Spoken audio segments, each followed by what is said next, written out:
Ayun na tayo mag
Panginoon po naming Diyos,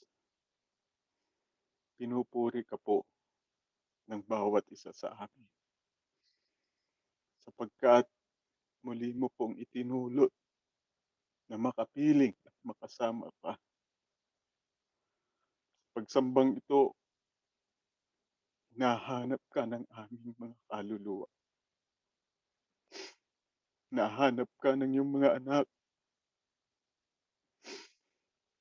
mong tunay na mananamba, tunay na sumasamba sa iyong banal na pangalan. Salamat sa aming buhay at lakas. Salamat sa aming mga pananampalataya. Patuloy kaming kumikilala sa iyong banal na pangalan. Tingnan mo kaming isa-isa. Tingnan mo ang laman ng aming mga puso. Ikaw ang aming sinasamba. Ikaw ang pinupuri at niluluwalhati namin. Ingatan mo kaming lubos. Panginoon, makatawid kami. Malampasan namin ang mga pagsubok sa mundong ito. Salamat po, Ama. Ipinaparamdam mo sa amin na sa tuwing kami nangagkatipon-tipon na ganito, sa mga pagsambang ganito, naririto ka sa aming kaligitnaan. Ipinadarama mo na sa amin, sa aming mga puso, ang iyong banal na kapangyarihan. Paging tapatin mo kami. Marami man kaming mga pagkukulang. Marami man kaming kasalanan. Ikaw ang nakababatid nito, Panginoon. Hinihingi kami ng kapatawaran sa iyo. Linisin mo kaming isa-isa. Linisin mo ang aming mga puso't kaluluwa. Makasamba kami kalugod-lugod sa iyong banal na harapan. Muli kaming tatanggap ng iyong mga banal na salita. Hingapin mong muli ang iyong aming mga kaluluwa. Ihanda mong ganap ang bawat isa sa amin. Ihanda mo ang aming mga puso't kaisipan. Natanggap namin ng maliwanag ang iyong banal na salita. Maging gabay namin ito sa mga paglilingkod sa iyo. Idinadalangin namin ang iyong abang lingkod na mangasiwa. Ibasbas sa kanya ang kapangyarihan, ang kaluwalhatian, ang katalinuhan na nanggagaling sa iyo upang maakay niya kami sa kasiglahan at maalam na paglilingkod sa iyo. Panginoon po naming Jesus, pinupuri ka po, sinasamba ka po ng bawat isa sa amin. Salamat sa iyong mga patnubay. Lagi ka pong namamalagi sa amin. Patuloy mo kaming inilalapit sa Ama. Patuloy kaming naririnig ng Ama. Makapanatili sana kaming lagi sa mga ganitong uri ng paglilingkod. Panatilihin mo sa aming mga puso ang tunay na pag-iibigang magkakapatid. Ama naming Diyos, umaasa kaming nakarating sa iyong kaitaasan ng aming mga panalangin. Ikaw ang makakasama namin sa buong panahon ng aming mga pagsamba. At mamalagi kaming nakaugnay lagi sa diwa at layunin ng pagsusugo mo sa mga huling araw. Lahat ay inihiling namin sa pangalan ng aming tagapagligtas na si Kristo Jesus. Amen.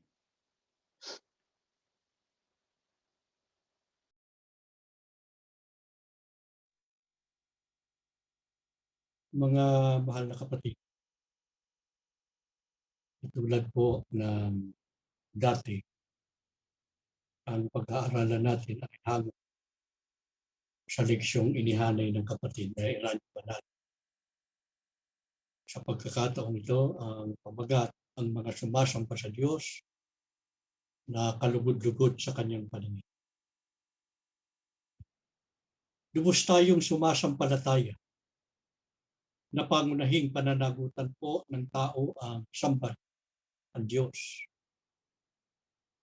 Sa pamamagitan ng pag-uukol ng pagsamba sa Diyos, ay naihahayag po natin ang ating pagkilala sa Kanya. Siya ang ating manlilikha at siya ang may-ari sa atin. Subalit hindi po lahat ng dumadalo sa pagsamba ay kalugod-lugod sa Diyos. Ayon sa Biblia, mayroong mga sumasamba sa Diyos, ngunit hindi katanggap-tanggap sa Kanya. Huwag sana tayong mahulog sa ganitong kalagayan, sapagkat magiging walang kabuluhan, masasayang lamang ang lahat po ng ating mga paglilingkod sa Diyos. Paano natin matitiyak na magiging kalugod-lugod at katanggap-tanggap sa Diyos ang ating mga pagsamba? Ano ang dapat na laging maging layunin natin kapag sumasamba sa Diyos? Pakinggan ninyo ang sagot sa awit 29:2. Ibigay ninyo sa Panginoon ang kalwalhatiang marapat sa kanyang pangalan. Inyong sambahin ang Panginoon sa kagandahan ng kabanalan. Ano po ang dapat na laging maging layunin natin kapag sumasamba sa Diyos? Ang sabi ng Biblia, ibigay ninyo sa Panginoon ang kalwalhatiang marapat sa kanyang pangalan. Inyong sambahin ang Panginoon sa kagandahan ng kabanalan. Ganito ba tayo, mga kapatid? Ang intensyon ba natin sa bawat pagdalo natin sa pagsamba ay upang luwalhatiin ang Diyos? Huwag sanang mahulog sa ritual ang ating pagsamba. Kailan magiging ritual ang ating pagsamba sa Diyos? Kung hindi tayo nakapag-uukol ng kalwalhatian sa Diyos. Kasi yun ang kailangan nating magawa. Ibigay ninyo sa Panginoon ang kalwalhatiang marapat sa kanyang pangalan. Kaya kailan magiging ritual ang ating pagsamba sa Diyos? Kung hindi natin ito naiukol sa Diyos. Yung kalwalhatiang marapat sa kanyang pangalan. Manapay ang pagdalo natin ay para lamang wag masabing hindi tayo nakadalo sa pagsamba. Kung sabi nga po ng kapatid na Eranio Manalo, nung sila'y nabubuhay pa, mayroong dumadalo sa pagsamba. Subalit hindi naman sumasamba. Magkaiba daw po yung sumamba at dumalo. Ano daw po ang pagkakaiba? Sabi nila noon, ang sumamba ay dumalo sa pagsamba at nakapagpukol sa Diyos ng kalwalhatiang marapat sa kanyang pangalan. Ibig sabihin, naging kalugod-lugod, tinanggap ng Diyos ang pagsamba niya. Paano naman yung dumalo lang? Hindi siya nakasamba. Sapagkat hindi siya nakapag-ukol ng kalwalhatian sa Diyos. Presente siya sa pagsamba. Subalit, hindi sumamba o hindi nakasamba. Paano natin matitiyak na ang ating pagsamba sa Diyos ay nakalulugod sa Kanya?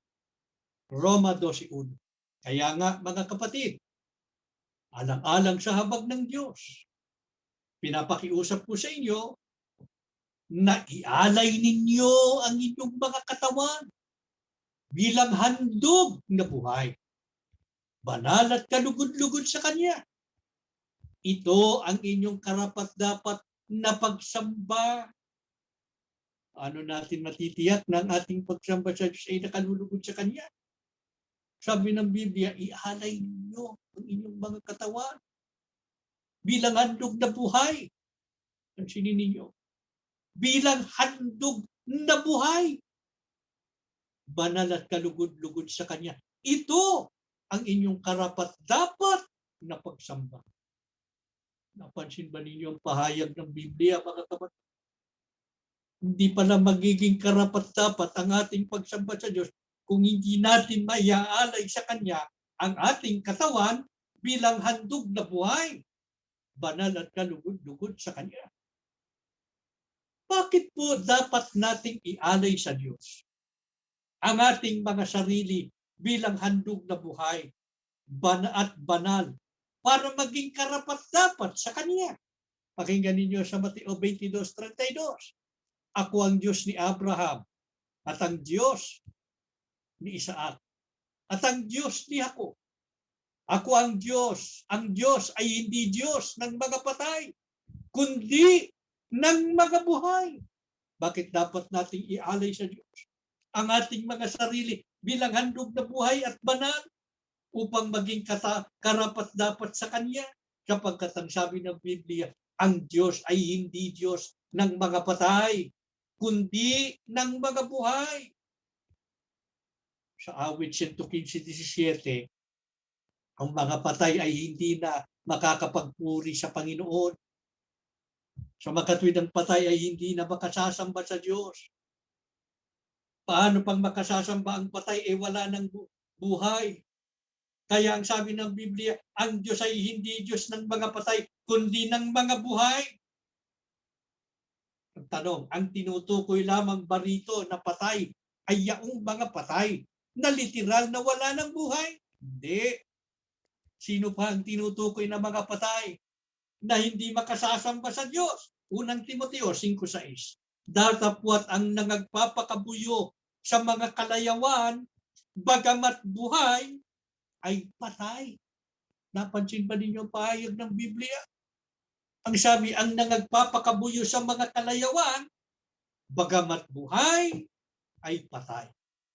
Ang tinutukoy dito, mga kapatid, ay hindi patay na literal, na wala ng buhay. Ang tinutukoy ng talata ay mga taong buhay, subalit ang sabi, bagamat buhay, ay patay. Bakit? Sapagkat nagpapakabuyo sa mga kalayawan. Ano ba ibig sabihin? No, mga nagpapakabuyo sa mga kalayawan, nabubuhay sa iba't ibang uri ng kasalanan o namumuhay ayon sa laman. Ano tinitiyak ng Biblia sa mga namumuhay ayon sa laman o nabubuhay sa iba't ibang kasalanan? Roma 8:8. At ang mga namumuhay ayon sa laman ay hindi makapagbibigay lugod sa Diyos. Ano tinitiyak ng Biblia? Sa mga namumuhay ayon sa laman o nabubuhay sa iba't ibang kasalanan? Napakalinaw ng sagot ng Biblia. Ang sabi, ang mga namumuhay ayon sa laman ay hindi makapagbibigay lugod sa Diyos.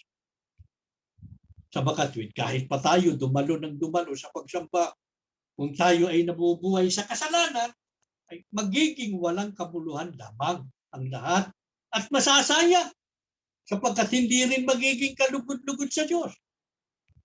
Eh hindi na lang po ako sasamba. Mali. Lalo mong dinagdagan ang iyong pagkakamali at ang iyong pagkakasala sa harap ng Diyos. Ano kailangan? Baguhin ang mali. Umalis sa kasalanan. Itaguyod ang pagbabagong buhay. Bakit po ang pagsambang iniuukol sa Diyos ng mga nabubuhay sa kasalanan o namumuhay ayon sa laman ay hindi kailanman magiging kalugod-lugod sa Diyos? Roma 8:7. Kaya nga, kapag itinutuon ng tao ang kanyang pag-iisip sa mga hilig ng laman, siya'y nagiging kaaway ng Diyos. Kapagkat hindi siya nagpapasakop sa batas ng Diyos at sadyang hindi niya ito magagawa. Mga kapatid, salita ito ng Diyos. Kapag pala ang lingkod ng Diyos ay nabubuhay sa hilig ng laman o sa iba't ibang kasalanan, ay nagiging kaaway ng Diyos. Kaya paanong makalulugod sa Diyos ang mga taong itinuturing niyang kaaway? Bakit itinuturing ng Diyos na kaaway niya ang sinumang nabubuhay sa kasalanan? Awit 99:9. Ibunyin niyo ang Panginoon nating Diyos at magsisamba kayo sa kanyang banal na bundok sapagkat ang Panginoon nating Diyos ay banal. Bakit itinuturing ng Diyos na kaaway niya? Sino mang nabubuhay sa kasalanan, sabi ng Biblia, sapagkat ang Panginoon nating Diyos ay banal. Kaya ano hinihingi ng Diyos sa mga sumasamba sa Kanya? Ang sabi ng Diyos sa unang Pedro 1:16, kayo'y magpakabanal sapagkat ako'y banal. Gayon, dapat itakwil natin ang lahat ng uri ng mga gawa ng laman o kasalanan. Mabuhay tayo sa kabanal at kalinisan. Ito ang tamang reaksyon. Ito ang tamang hakbang na dapat na maisagawa. Para sa gayon bawat pagsamba natin, maging kalugod-lugod tayo sa harap ng Panginoon. Gaano kahalaga sa harap ng Diyos ang ating pagsunod sa kanyang mga kautusan. Unang Samuel 15:22. Sinabi ni Samuel, kala mo ba'y higit na magugustuhan ng Panginoon ang handog at hain kaysa ang pagsunod sa Kanya? Mas mabuti ang pagsunod sa Panginoon kaysa paghahandog at ang pakikinig ay higit sa haing taba ng tupa. Ano itong binasa ko sa inyo, mga kapatid? Ito ay tagpo sa kasaysayan ng Israel sa panahon ni Samuel na propeta at ng unang hari ng Israel na si Saul. Iniutos ng Diyos kay Saul sa pamamagitan ni Samuel na lipulin ang lahat ng mga Amalisita kasama ang lahat ng mga hayop. Walang ititira kahit isa. Kahit yung mga hayop, walang ititira. Sinunod ba ni Saul ang utos ng Diyos? Opo, pero hindi lubos. Bakit hindi lubos? Sapagkat nag-iwan siya ng mga hayop na gagamitin nila sa paghahandog at pagsamba sa Diyos. Nalugod ba ang Diyos? Nalugod ba ang Diyos sa ginawa ni Saul na paghahandog o pagsamba? Bunga ng hindi niya pagsunod? Hindi. Manapay nagalit na mainam ang Diyos. Ano ang ipinasabi ng Diyos kay Saul sa pamamagitan ni Samuel? Noong si Saul ay hindi sumunod na lubos sa ipinagutos ng Diyos. Ang sabi, akala mo ba'y higit na magugustuhan ng Panginoon ang handog at hain kaysa ang pagsunod sa Kanya? Mas mabuti ang pagsunod sa Panginoon kaysa paghahandog. At ang pakikinig ay higit sa haing taba ng lupa. Mga kapatid, kung ang hindi lubos na pagsunod ay hindi pinakundanganan ng Diyos, di lalo na ang mga talagang hindi sumusunod. Manapay sumasalangsang sa mga kautusan niya at nabubuhay sa mga kasalanan. Kaya inuulit namin, mga kapatid, kahit pa dumalo ng dumalo sa pagsamba ang mga lingkod ng Diyos na nabubuhay sa kasalanan, ay hindi rin tatanggapin ng Diyos. Manapay itatakwil at parurusahan niya, gaya ng ginawa niya kay Saul. Inuulit din po namin, hindi rin po naman ang tamang solusyon, wag nang sumamba. Dapat lunasan yung dahilan na kaya hindi tinatanggap ng Diyos ang pagsamba. Ano lunas? Mabuhay tayo sa pagsunod. Sa lahat ng aspeto ng ating pamumuhay, isalig natin ang ating mga paggawa sa mga kautusan ng Diyos. Maging matuwid tayo sa harap ng Diyos, ano man ang ating ginagawa. Saan man tayo naroon upang ang ating mga pagsamba ay maging karapat-dapat at tanggapin ng Diyos. Ano katunayang nalulugod ang Diyos sa pagsamba na iniuukol ng mga lingkod niyang matuwid? Pakinggan ninyo sa awit 37, 39 hanggang 40. Ngunit ang kaligtasan ng matuwid ay sa Panginoon. Siya'y ang kanilang kuta sa panahon ng kabagabagan. At sila'y tinutulungan ng Panginoon. At sinasagip sila. Sinasagip niya sila sa masama. At inililigtas sila. Sapagkat sila'y nagsipagkanlong sa Kanya.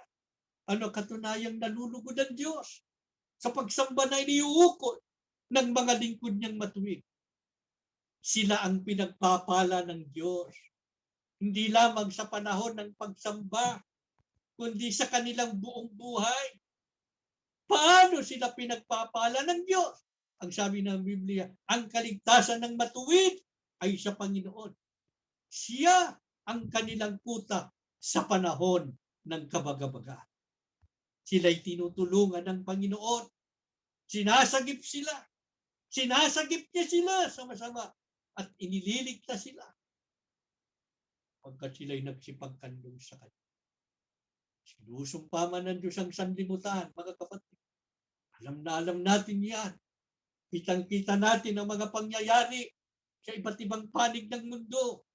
Mga nakapangingilabot na mga pangyayari, matitinding mga kalamidad, mga salot, epidemya, mga pangyayari hindi natin sukat akalaing mangyayari. Hindi pa nangyayari noon, pero ngayon ay nangyayari. Biyang mga yan, bunga ng sumpa ng Diyos. Pero ang mga lingkod niyang matuwid at laging nakatalaga sa mga pagsamba sa Diyos, hindi kailanman madadama. Ang Diyos ang nangangalaga sa kanilang araw at gabi. Maghapon magdamag, kaya hindi sila mapapahamak.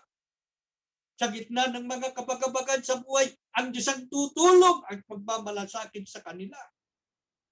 Sa laganap na kasamaan at iba't ibang nakapangingilabot na mga pangyayari sa mundo, ang Diyos ang sasagip at magliligtas sa kanila.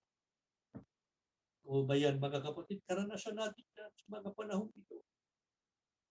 Kung meron mang mangyayari sa ating masama, hindi dahil sa hindi tinutupad ng Diyos ang kanyang pangako. Maaaring meron tayong pagkakamali, meron tayong ginawang masama sa kanyang paningin, meron tayong nakalimutang mahalagang tungkulin na dapat nating maisakatuparan. Hanggang tayo'y napapailalim sa kalooban ng Diyos. Habang pinagtatalagahan natin ang mga paglilingkod at pagsamba sa Kanya, at tayo patuloy na nabubuhay sa pagsunod sa Kanya, hindi liko ang Diyos para limutin niya ang ating mga pagpapagal, ang ating mga pagsisikap, ang ating mga pagtitiis. Pagka tayo dumadalo sa pagsamba, ibinubuhos niya sa atin ang Kanyang Espiritu. Hindi man tayo natitipon sa isang dako sa loob ng gusaling sambahan, Magkakalayo tayo ng dakong kinaroroonan. Nakakalat sa iba't ibang panig ng mundo. Kaya lang tayo nakapagtitipon sa tulong ng teknolohiya. Pero magkagayon man ang ating kalagayan sa bawat pagsamba natin. Sapagkat ang Diyos naman ay makapangyarihan sa lahat. Ay susugo niya sa atin ang kanyang espiritu. Kaya kahit na tayo magkakalayo, na ipadadama niya sa ating mga puso ang kanyang pagmamahal, ang paglingap niya sa ating mga kaluluwa. Pinalalakas niya tayo, hindi lamang sa pamamagitan ng kanyang mga salita, kundi maging ng kanyang kapangyarihan. Napakabuti ng Diyos sa ating mga kapatid. Gusto niya na bawat pagdalo natin sa pagsamba, tanggapin natin ang kanyang pagpapala, sapagkat sa atin nakalaan yun. Kaya inaakit niya tayo na sa bawat pagdalo natin sa pagsamba, ialay natin sa kanya ang ating mga sarili bilang handog na buhay, banal at kalugod-lugod sa kanya. Yayamang tayo narito humaharap sa kanya, sumasamba sa kanya, magawa-nawa natin na maialay sa kanya ngayon ang ating mga sarili bilang handog na buhay. Opo, hindi tayo perfecto, pero alam ng Diyos ang laman ng ating mga puso. Alam niya ang banal na layunin natin. Bakit tayo naririto tumarap sa Kanya? Alam niya mula sa ating mga puso. Sinisikap natin na laging magawa kung anong nakalulugod sa Kanya. Pagkaya nang nakikita ng Diyos ang pagpapala, ibubuhos niya sa atin. Huwag sanang mabigo ang bawat isa sa atin ngayon.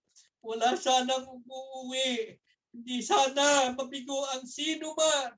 Pagkatapos ng ating pagsamba, lahat tayo muling magkaroon ng panibagong lakas at ng panibagong pag-asa, alang-alang sa patuloy na pakikipagbaka natin, alang-alang sa ating pananampalataya. Tumayo kayo mga kapatid, at tayo'y mananalangin. Ama na aming Diyos, narito na ang iyong mga anak. Umaharap kami sa iyo ngayon sa pagsamba. Hindi man kami karapat-dapat. Alam namin ang aming mga pagkatao, ang likas namin bilang mga tao mong nilalang. Ano man ang bawing na gawin naming mga pagsisikap, hindi namin maabot kung pamantayang hinahanap mo sa amin. Kaya lang malakas ang aming loob, Ama, sapagkat ikaw ang aming Diyos, na puspos ng pag-ibig, mahabagin ka sa lahat, laging nagbibigay ng pagkakataon para sa mga anak mo nanunumbalik, para kami ay pagpalain. Narito na muli ang iyong mga anak, nagbabalik loob kami sa iyo. Lantad sa iyo ang aming buhay. Isinusuko namin ang aming mga sarili.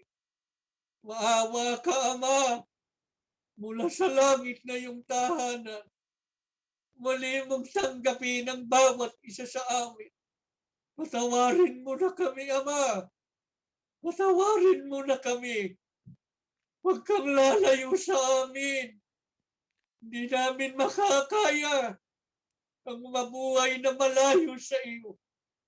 Kaya lang kami nakatatagal dahil kasama ka namin. Ikaw ang nagtitiyaga sa amin. Pagtiyagaan mo pa po kami. Halika na sa piling namin. Mula sa iyong tahanan sa langit. Tuon mo sa amin ang iyong paningin. Masdan mo ang mga anak mo sa iba't ibang panig ng mundo. Ama, halika na. Iunas mo na ang iyong kamay. Basbasan mo kaming lahat. Basbasan mo bawat sambayon. Pagpalain mo ang mga magulang. Lingapin mo ang mga kabataan. Maawa ka, Ama, sa aming mga pagal na kaluluwa. Ang maraming mga pagsubok, ang maraming mga pagdurusa sa buhay namin araw-araw. Laging nagpapahina sa amin. Pilit kaming inilulog mo sa kawalang pag-asa. Salamat meron kaming ganitong mga pagsama. Dito'y pinalalakas mo kami sa pamamagitan ng iyong mga salita. Dito'y binibigyan mo kami ng panibagong pag-asa sa pamamagitan ng iyong kapangyarihan. Ang iyong espiritu na isinusugo mo sa aming mga puso. Halika, Mama. Palakasin mo kami lahat. Wala kang itatabi sa amin. Lahat kami, Ama. Nangangako kami sa iyo. At tuloy kaming magpabagong buhay. Mabubuhay kami sa pagsunod sa iyo. Sa iyo namin isasandig ang aming buhay. Sa iyong mga aral, isasalig namin ang lakad ng aming pamumuhay. Huwag ka lang lalayo sa amin, lalo na sa mga panahon ito. Maawa ka, Ama. Lingapin mo ang aming mga anak. Basbasan mo ang kanilang mga puso. Lalong magkaroon ng banal na takot sa iyo. Walang sino man sa aming mga anak ang tatalikod sa iyo. Sa gitna po ng aming abang kalagayan, lahat kami mula sa mga magulang hanggang sa mga anak, magkaisang lubos sa matatag na paninindigan na ano man ang mangyari sa aming buhay. Hindi kami tatalikod sa iyo. Ikaw lamang ang aming paglilingkuran. Sasambahin ka namin habang kami nabubuhay. Pagalingin mo ang mga may sakit. Lunasan mo ang mga suliranin. Palakasin mo mga nangihina. Bigyan mo ng pag-asa ang iyong mga hinirang. Panginoong Yesus, salamat ng marami sa iyo. Salamat ng marami sa pagliligtas mo sa amin. Dahil sa iyo, napatawa kami sa aming mga sala. At tuloy kaming tinatanggap ng Ama. Dahil sa iyong mahalagang dugo na iyong pinuhunan para masubos ang iyong mga hinirang. Gawin mo kami karapat-dapat habang inihintay namin ang iyong pagbabalik. Tulungan mong lagi kaming maging masururi. Natuloy kang manahan sa aming mga puso para wala nang mahiwalay sa iyo. Amang banal, huwag mong pababayaan ang pamilya ng kapatid na Eranio Manalo. Hindi namin sila malilimot na idalangin sa iyo. Ama, maawa ka. Kung kami nananalangin para sa amin, unahin mo na sila, Ama. Saan man sila naroon, patuloy mong basbasan ang aming mga kapatid. Ganon din ang mga anak mo na hanggang ngayon ay nasa kulungan. Ang mga anak mong nasa pangangalat dahil sa tindi ng pag-uusig. Lingapin mo bawat isa. Alalahanin mo bawat anak mo sa iba't ibang panig ng mundo. Mga anak mong tapat na naninindigan sa panig mo. Sa anumang kalagayan ng mundo, ikaw aming Ama ang aming maging sanggalang, ang aming matibay na buhok at kanlungan, ang aming dakilang manggagamot, na kailanman ay hindi magpapabayad sa amin. Tiwalang-tiwala kami, Ama. Muli mong narinig ang aming mga panalangin at binasbasan mong muli ang iyong mga anak. Magalang po naming hinihiling ng lahat sa pangalan po ng aming Panginoong Hesus Kristo.